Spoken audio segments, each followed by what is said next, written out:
The MLB season is nearly a month old already. It looks like there could be some new aces in the league. But have we really seen enough to trust some of these breakout starting pitchers yet? So I'm going to help you guys figure out if you should buy or sell these starting pitcher breakouts. But before we get going, if you guys are not already, please subscribe to the channel down below. And I have all the data. Most of you guys watching are not subscribed. I'm saying it again. Please subscribe to the channel. It really helps a lot. Also, don't forget to drop this video a like. Sound off in the comments about what you're thinking about some of the breakout starting pitchers in the league. And also, a big shout out to Prize Picks for sponsoring today's video. But all right, let's get going. First up, the biggest breakout in Major League Baseball so far this season, Jose Soriano, starting pitcher on the Angels. And I mean, just wow. This guy's having one of the best starts to a season ever in the history of baseball, giving up one run over 30 innings. That has not been matched since Fernando Valenzuela, Fernando Mania. And Jose Soriano has these great results against some really good offenses. He's already faced off against the Astros, the Cubs, the Braves, the Padres. In fact, the only single run he's allowed this season was a solo home run to Drake Baldwin. So as I'm recording this, there has still not been a rally against Jose Soriano this year. But we're here to answer the question, should we be buying or selling this breakout? And one thing that certainly works in Soriano's favor is that his stuff is just downright nasty. 97-mile-per-hour turbo sinker, the pitch is just gross. Nasty splitter, unbelievable knuckle curveball. Like, look at this one from the other night. Just unbelievably gross pitch. But one of the key reasons Soriano's been able to take this massive step forward so far this season is by increasing his fastball usage. Objectively, it's not a great pitch by shape or anything like that, but he can throw it in the upper 90s and it plays really, really well off a sinker. Like showing you guys right here, these two pitches work on the exact same spin axis, so it looks the same coming out of his hand to the opposing hitters, but when they start moving, they go in slightly different directions. That's a big deal for him deception-wise, and also now that he can use both of those pitches against any hitter he wants, it's opened up his entire repertoire. Just to illustrate how it's opened up his repertoire, I want to show you guys these gorgeous graphics from Brooks Baseball about how Soriano's using his different pitches in different counts against hitters from each side of the plate. Starting off with the lefties, it's really nice to see how much he's flattened the usage again of the fastball and the sinker early in counts and when the batter gets ahead, compared to last season when the first pitch was always a sinker. When the batter went ahead, it was always a sinker. This year, hitters cannot really choose between these, and that gives them just something else to think about and just makes it a little bit more difficult when you try to barrel up a ball. And again, they look very similar out of the hand and they move in slightly different directions. But then even past that, Soriano still had a tendency to go back to that same sinker because he trusted that pitch so much and he used it so unbelievably much. When even he went ahead in the count, the sinker's not really a put-away pitch. It's not really a swing and miss pitch. So last season, with 2 strikes, he was still throwing that sinker against lefties more than any other pitch he had in his bag. When you look at this season with 2 strikes, he's throwing it the 4th most of any pitch in his bag, behind the fastball, which has become his put-away pitch, along with the split, which is really nasty, and that gross knuckle curve like I've talked about. Again, it's just now the dexterity of his repertoire to be able to mix up these fastballs and sinkers and then open everything up as we go down the line. And then when you look against righties, it's honestly even more pronounced because as a right-handed sinker baller, you want to be throwing a lot of sinkers to righties. Moves in a way that makes it very difficult for them to barrel, and they're going to pound it into the ground. Soriano even had a 60% ground ball rate last year, a big reason why he was able to sustain relative success. But now looking at what's going on with him this year, again, very flat usage of the 4-seamer and the sinker, along with a willingness to throw this slider early in the count, where last season he was barely throwing the slider early in the count, was just basically saving it as the put-away pitch, but still somehow throwing more sinkers against the right-handed batters with 2 strikes than that slider. Still a bunch of curves. Again, last year he did a decent job against the righties of mixing up these pitches late in the count, but now this year with 2 strikes. As an opposing hitter, you don't really know what's coming between the fastball, the sinker, and the curveball. It's really become just an embarrassment of riches for Soriano, with the high velocity, with the great movement, now with improving command, and then being able to mix up all of these pitches at any time in the count. The hitters just have no idea what's coming. Something else very interestingly that's happened with Soriano's growth with his fastball is he actually kind of has turned his sinker into a whiff pitch. Soriano gets plus drop on that sinker more than almost every other pitcher in the league, and in turn, he's actually missing bats with it out of the zone. The zone rate on that sinker has dropped from 55% last year to 43% this year. Those stats are courtesy of Alex Chamberlain's pitch leaderboard, an amazing resource for individual pitch statistics. And the chase rate on that pitch has gone from 24% last year to 35% this year. So somehow, Jose Soriano is using that sinker low and out of the zone, and hitters are chasing it and missing it. Something very similar has happened with his knuckle curveball too. The zone rate in that pitch has gone from 46% to 38%, not as pronounced, but still significant. And the chase rate on it has gone from 30% to 44%. So possibly a big reason for all of these extra chases because he's just ahead in the count more. Hitters have to make more difficult decisions against him, but he is able to set things up better with that fastball and of course get ahead more because of that. At the end of the day, overall, I am buying this breakout. I don't think he can sustain like the best best pitcher in the league type production. I don't think Jose Soriano is getting top 3 Cy Young votes at the end of the year. But to me, right now, there's a bona fide top 30 or top 25 starting pitcher in the league and someone who looks like a rising star. But quickly, before we get to the next pitcher, this video was brought to you by Prize Picks, America's #1 sports picks apps. If you're not on Prize Picks yet, here's why you should be. The app is super simple. You just pick more or less on a few player stats, lock in your lineup, and you're in. No complicated strategies, no confusing interfaces, just you, your sports knowledge, and your picks. Right now, I'm looking at some picks for Wednesday NBA playoff action. I think it's going to be a huge bounce back night for Cade Cunningham and the Pistons. I'm going more for Cade Cunningham points, more for Cade Cunningham points, rebounds, and assists. More for Duncan Robinson, definitely going to splash a few threes. And Wendell Carter the rebounds. He's going to clean up at least a few messes for the Magic. We're going to have a tough shooting night. Follow me on the app, and you can see my lineups in real time before I even post them here. The best part, if you're a new user, you can get $50 in lineups just for playing your first $5 lineup. All you have to do is download the Prize Picks app, use code HMA, and you're good to go. And the link for that is in the description right below this video. Also, Prize Picks is available in most states: California, Texas, Florida, and now newly back available in New York. So check it out, make your lineup, and only play if you know you can do so responsibly. Thank you, Prize Picks, for sponsoring this video. Next up, we have Cam Schlittler. I'm going to tell you guys now, he's the most defiant yes buy in this entire video. This guy's an absolute bona fide ace right now. There's no two ways about it. He's been unhittable so far this season, and he still doesn't even need to throw a breaking ball. It's just fastball, fastball, fastball. Whatever he needs to do, he gets them out. And it's just because those fastballs are so good, and it's amazing to watch him adjust off his fastball usage that he showed last season. Again, last season, it was basically all just four-seam fastballs.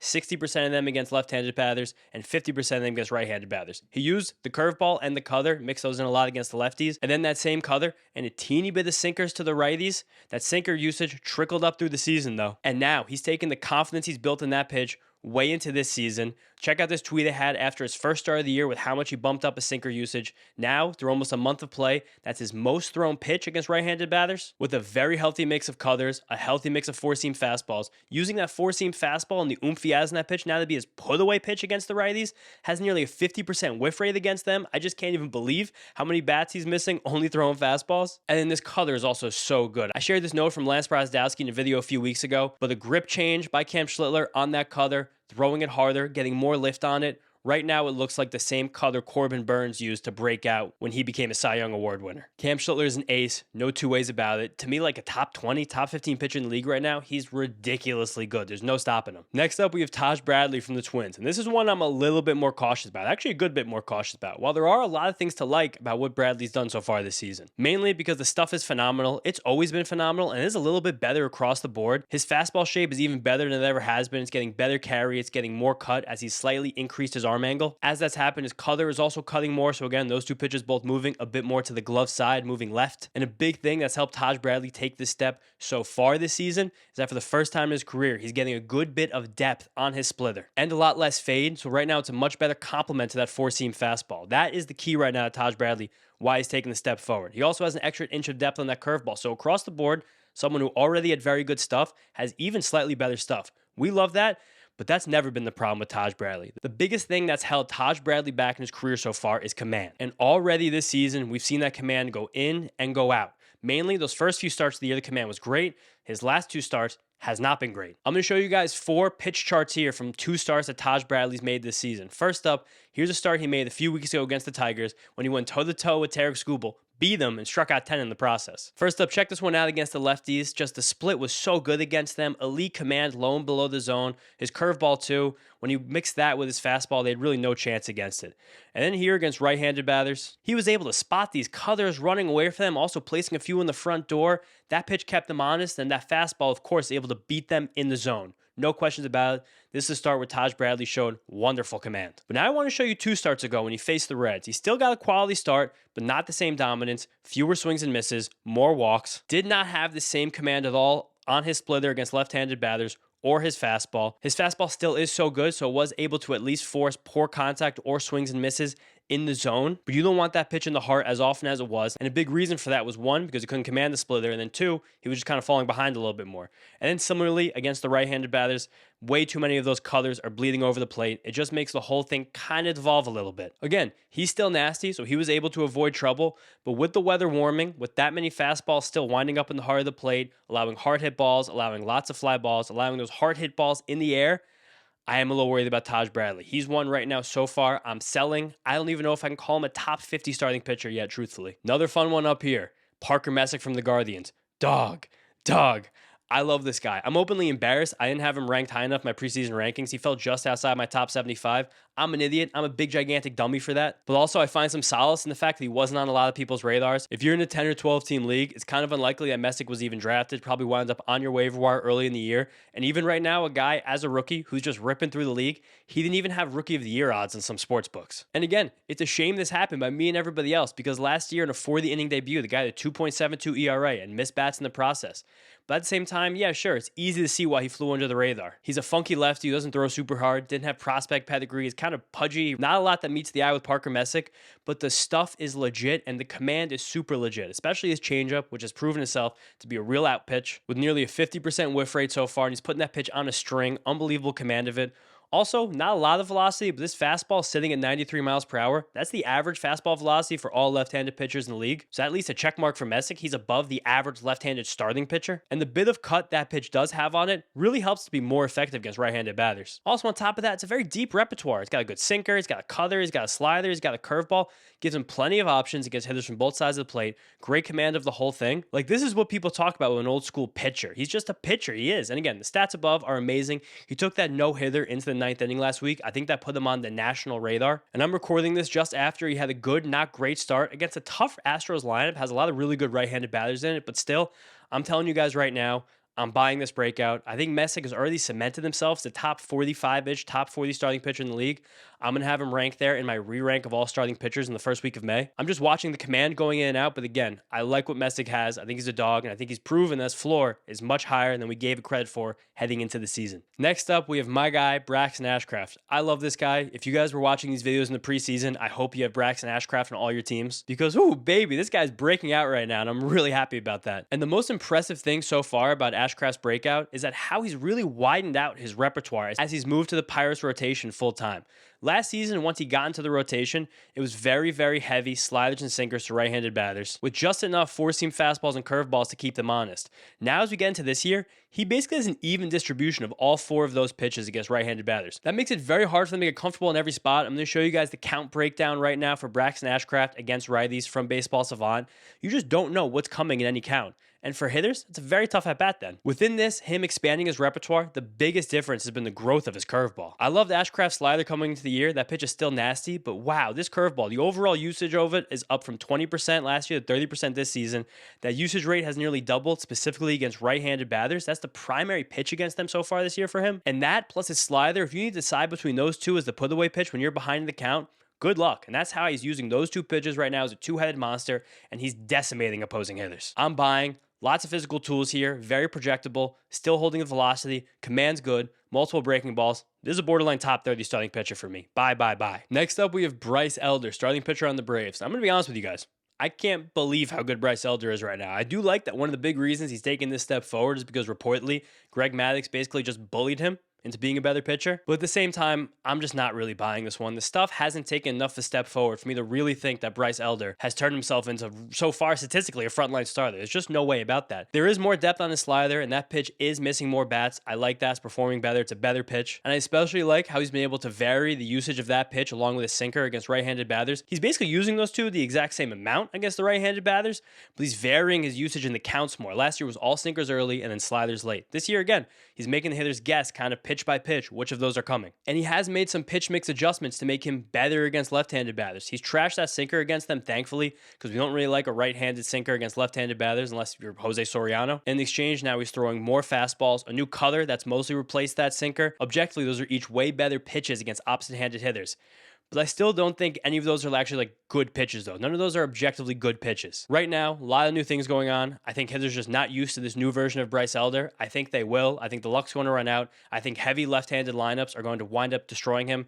I am selling this breakout, 100% selling the Bryce Elder breakout. Now, the last pitcher breakout we're going to go over is Emerson Hancock from the Mariners. This guy's great. I've loved what I've seen so far. And I feel like I kind of missed the boat talking about Hancock because I wasn't able to make any content the first week of the season. So I felt left out. I really want to talk about Hancock. And I especially want to shout out Michael Rosen, a writer on Fangraphs, who just wrote this amazing article about Hancock's breakout and how he's used theoretically a decrease in the spin efficiency that he has to make himself a better pitcher, make his pitchers perform better.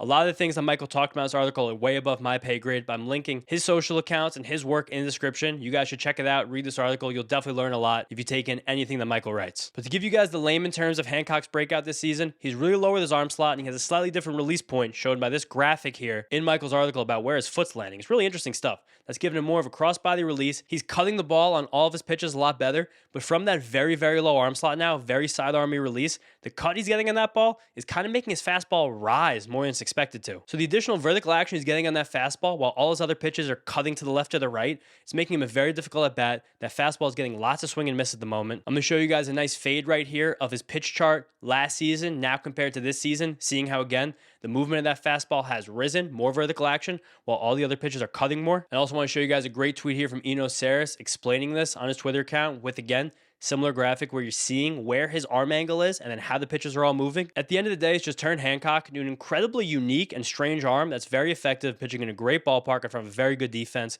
with a good lineup. Supposedly a good lineup. It will be a good lineup that's supporting him. I think he's a very safe bet in this rotation. I think he's clean, a top 50, top 45 pitcher moving forward.